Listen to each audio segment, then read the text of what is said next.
Hey everybody, MarikoOkuri here. Sound like a fucking Nickelback song. Hey everybody, MarikoOkuri here, bringing you part 1 of Let's Play Banjo Kazooie.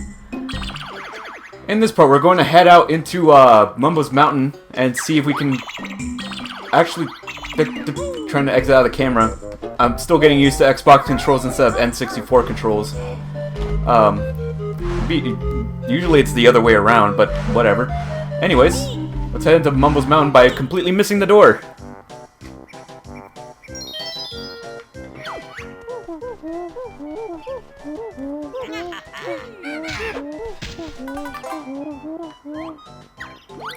So, as usual, if you look at the totals here, every world has a certain amount of collectibles to get, but usually it's 100 musical notes, 10 jiggies, and a certain amount of honeycomb pieces. In this case, we have 2 honeycomb pieces, 10 jiggies, and 100 musical notes, as well as, I believe, 2 or 3 new moves to learn in this world. I believe it's 3. And there's also the Mumbo tokens, which there's always a different amount in each world, and 5 Jinjos to collect for a jigsaw piece. As you can see, this is one of them. The pink Jinjo.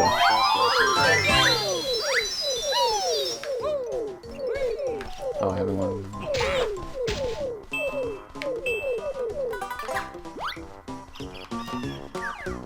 But yeah, I think everyone pretty much knows this first level by heart if they've ever played a Banjo Kazooie game before. I mean, it's the first level that introduces Mumbo, as well as pretty much has the most memorable tune in the game.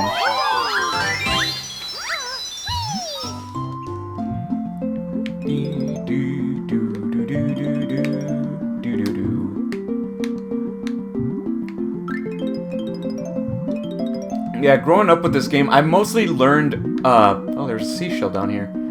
I mostly, played this game when I was with my cousins, because they were actually the first ones to own this game. I just happened to actually play it myself when I had my N64. I don't exactly remember when I got my copy of it, but, right, I don't have the move yet. I'm so used to playing Banjo Tooie or other games, or the, well, no, just Banjo Tooie. Playing that game and just already having the basic moves, but I have to relearn them in this one.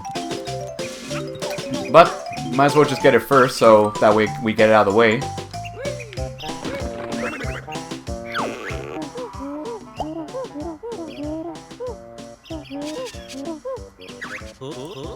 That sounds useful. How does she do it?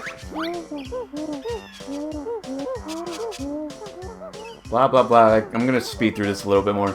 Pretty much just hold the...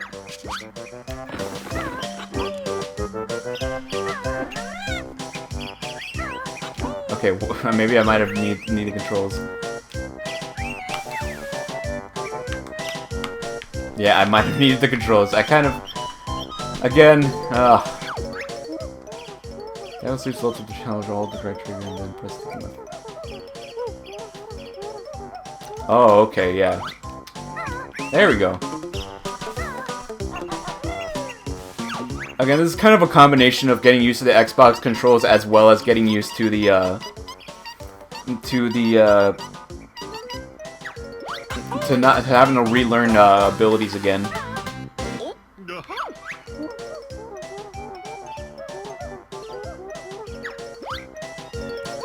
Now, he says that when you're ready to leave, you can leave any time.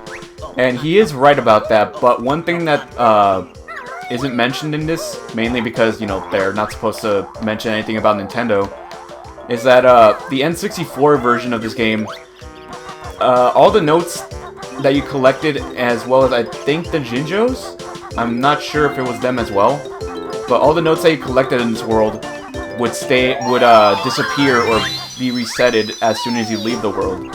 If you leave and come back in, all the notes are back. Basically you're working on a high score kind of system, in a sense. when collecting notes in the N64 version. If you collected 79 notes in this world, if you leave the world, your high score, in a sense, would be 79 notes. But when you go back in, all the notes are back and you have to recollect them. In this one, they fixed that because they also fixed it in Banjo and Tooie on the N64. Is that now the notes stay collected and you don't have to collect them again when you re-enter the world.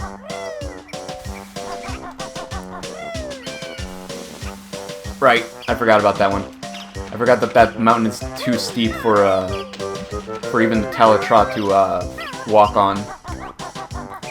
Another thing I really want to work on this year for 2017 is trying to reduce the number of uhs and ums that I make every single time. It might not annoy as many people. There we go, we got it. But it does annoy me how I keep hearing myself making those noises when I'm looking back at the recording footage. Right here we got pretty much a honeycomb hive?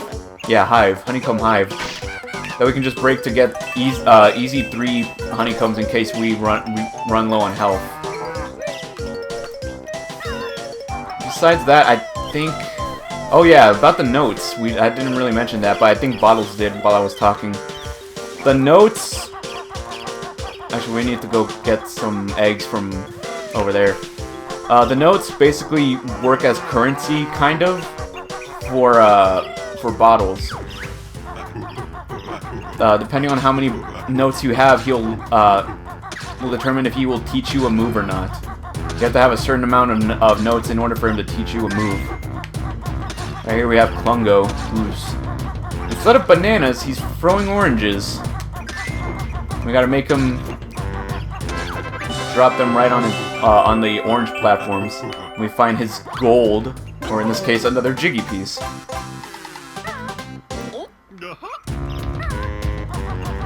We also find this guy, what's his name? Chimpy? Chimpy hungry, wants oranges now. Feed Chimpy. You know what I noticed? Chimpy has the same voice, monkey voice clips as Diddy.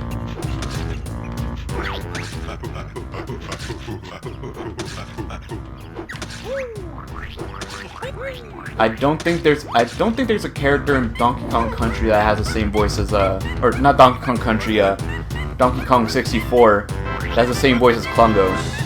I could be wrong about that.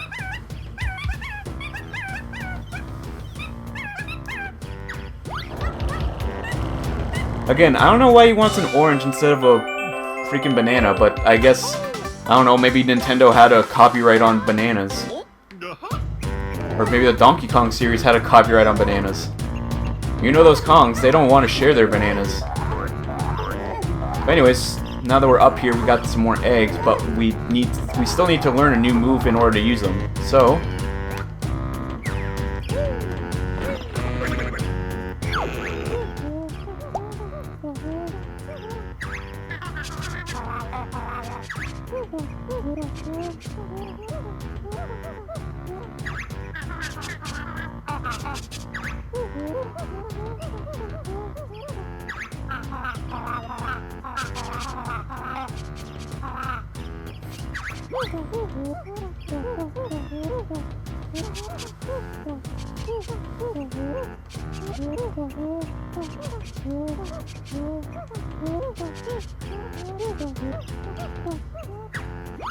Give us 50 to practice with, but really, eggs aren't really the most hardest to keep refilled in this game, because there's almost eggs everywhere. I mean, I'm not saying that there shouldn't be.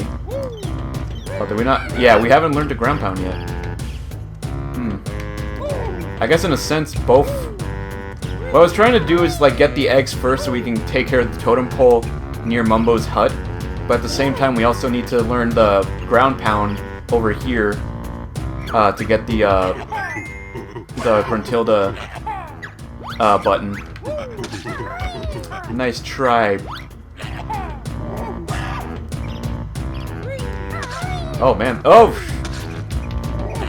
He almost actually got me there.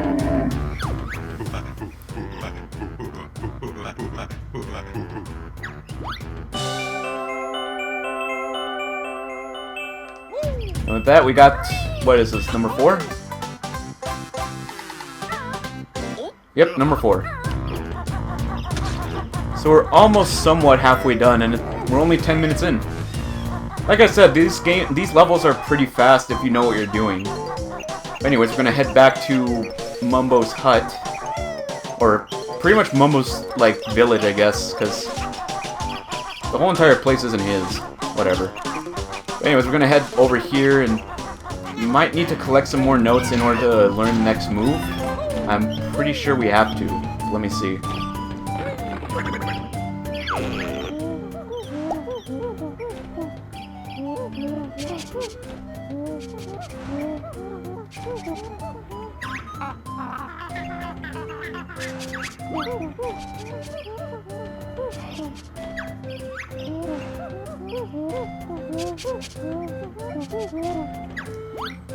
And yeah, he'll also tell you when you have already learned all the moves in the world, or in this world that you're in.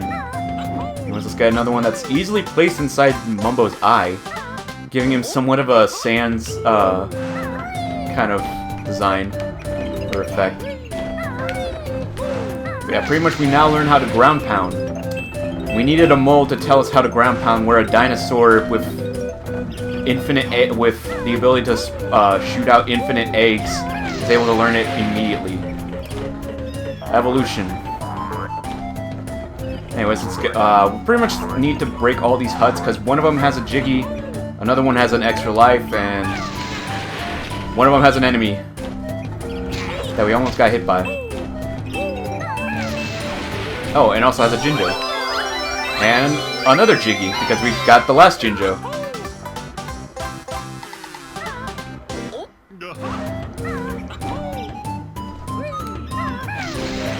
There's the extra life. And that means this one should be the Jiggy. Yep. By process of elimination. Alright. Okay, now here's something that I did mess up when I first played this on the Rare Replay game. What you want to do is pretty much just shoot eggs into the totem pole's mouth, which for some reason that one didn't register. Okay. I think you want to just only take out all of them except for one, because you want to keep the last one so that way you can get this honeycomb that's up here. And this world only has 2, so you got them all. After you fed the last one, another Jiggy. As you can see, they're just giving out these things everywhere. We could talk to Mumbo, but I also want to get the notes that are over here real quick. Yep. Besides bottles teaching you moves,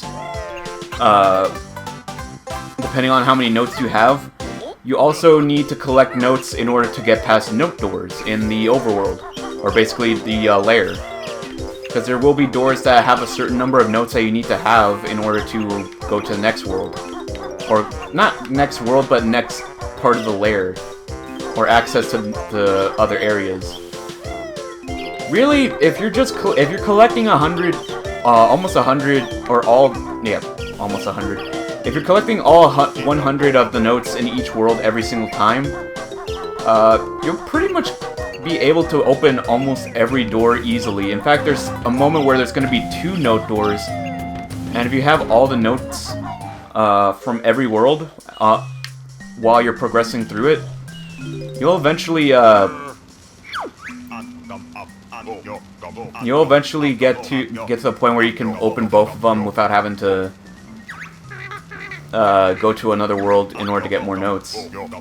Basically, in a sense, you could possibly skip a world if you start collecting 100 in every single world. Yeah, I don't have enough tokens to use Mumbo's magic. But I think almost in every Mumbo hut, there's always going to be one totem or one pillar right here that is not lit that you can use to get to the top. If I remember correctly, Oh no, it's not up here. But we do get some good eggs. I believe it's in the Critters Mountain, if I remember correctly. Yeah, I think we need to go in here in order to get the last Mumbo token that we need.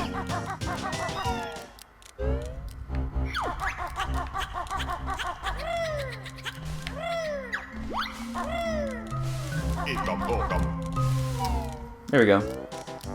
Yeah, I believe there's only 5 in this whole world, and you have to get them all in order to, they're not placed really, they're not hidden well in this world for a reason. It's just to show you that you should collect Mumbo tokens when you can.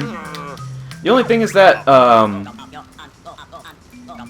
the farther you go through the game, you'll notice that you get way too many Mumbo tokens. Like, I remember by the time I got to, Rusty Bucket Bay, I had like 25 tokens, or maybe like 30. And I didn't really need that many because Mumbo would only ask for like, I don't know, around maybe 15 or less.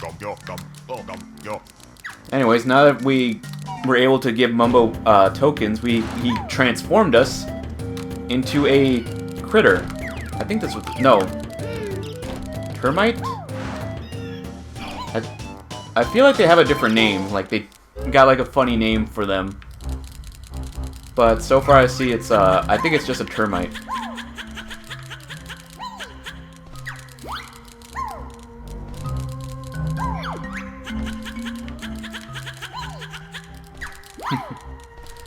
That's also another thing about the transformations in this game. Every transformation, Banjo still keeps his shorts and his backpack.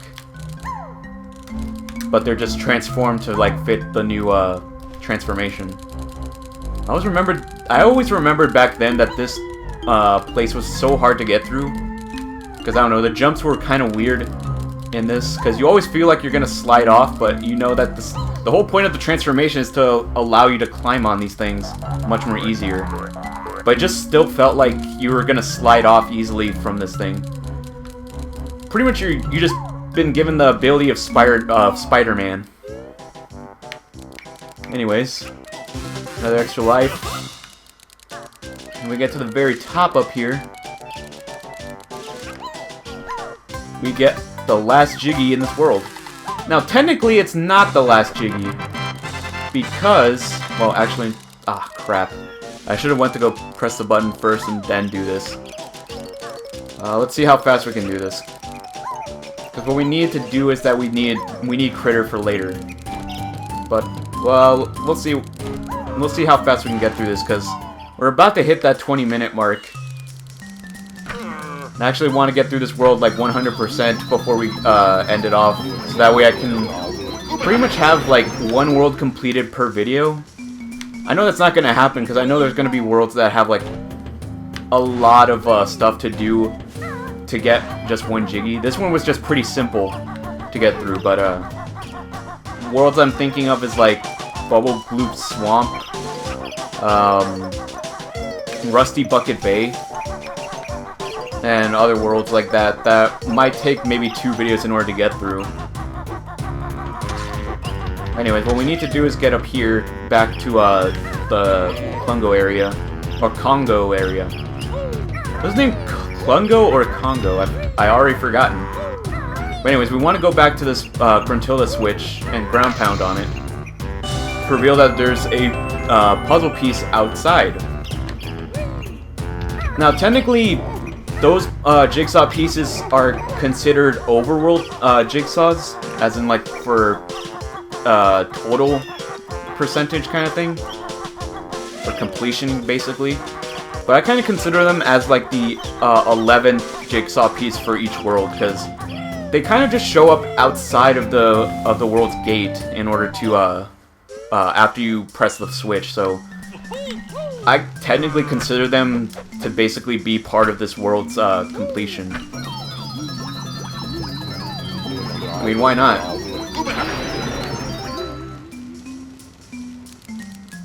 Anyways, the reason why we need the termite transformation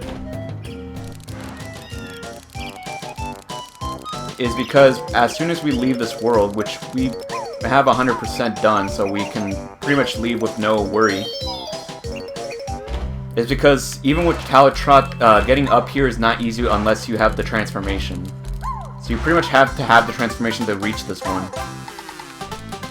And we don't have to actually go back into the world in order to transform back. What you can do is that you can also just try to walk out, and Mumble will tell you that his magic is getting weak. And if we go any farther, we're just going to transform back. So there's really no point to having to go back and turn back to normal when you can just walk out and it'll automatically do so. Anyways, now that we got that done, we can now head over here. And we can see that there's a note door. Bottles here will explain how it works as well, but we already know how it works, so I'm just going to try to speed through it. Also notice how it was really quick because I was skipping through it, but note how Kazooie called him jammer jars. Or jam jars. That's basically the name of his brother, or I think brother or cousin. I think it's brother in Banjo Kazooie. Anyways, we have more than 50 notes, so we're able to open up this door. And after Banjo gets his bowing into there, we'll also mention about this lady next episode. But with that, we now have enough pieces to enter the next world, Treasure Trove Cove. Yeah, it tells you how you can remove pieces, but I don't really see the point, since like there's not really any other gates that you can open up. Like I really don't see the purpose of having the ability to remove puzzle pieces, because like there's no other way to go to whatever world that you're gonna try to access if you try to put puzzle pieces onto it. Because the way they have these gates and doors laid out, it's pretty linear. So I don't see the point of actually removing jigsaw pieces. Anyways, with that said, we now have access to the next world, Treasure Trove Cove. So, on the next episode, we're gonna head into Treasure Trove Cove. I did not mean to enter the world prematurely, so if you like this part, subscribe to my videos, white little button, give me a good thumbs up review down below this video, and check out my other parts if you like this one. Next time, we will explore Treasure Trove Cove and not prematurely enter it. So, I will see you guys next time.